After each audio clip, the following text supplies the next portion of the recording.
I loved going to the farm in Oklahoma because it was totally different from where I was. I was living in the city. I think the time I spent on the farm was very instructive because it helped me understand that things that you need in life, you're going to have to make yourself. When you're out on the farm and you're not close to town, if you need something, you make it. And if it's metal, you weld it. If it's wood, you chisel it and cut it and fix it until it works.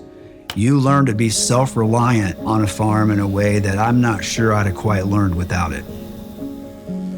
I tell you, woodworking is a lot like any other artistic endeavor, whether it be painting or drawing or honing a musical instrument. It takes practice and it takes creativity and it takes imagination. I love having intricacy come together and to make something really nice and beautiful that people like to use. Chiseling, sanding, and shaping wood is a transformative process, and it's that transformation that draws me to this craft. It reminds me that just as a skilled woodworker can shape a raw piece of wood into something beautiful, so too can faith mold and transform the human heart. In Genesis 50, 15 through 17, we read about Joseph, who chooses to extend mercy to his brothers despite their betrayal, an example of transformative power of faith and the healing that forgiveness can bring.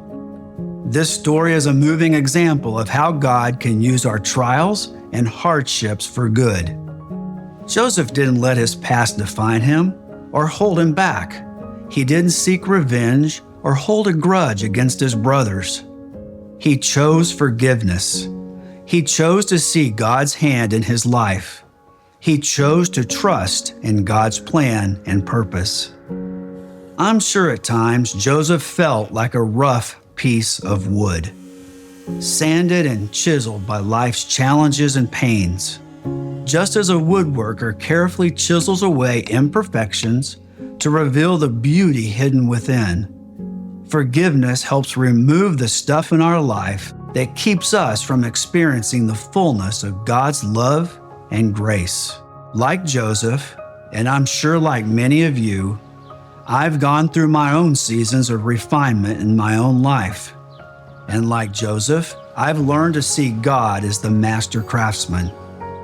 He's shaping and molding us into vessels of His mercy and grace. God refines us so we can be more like Him and be of service and a blessing to those around us. We live in a broken world, often marred by division and strife. May we learn from Joseph's example, choosing forgiveness over bitterness, courage over comfort, and faith over fear.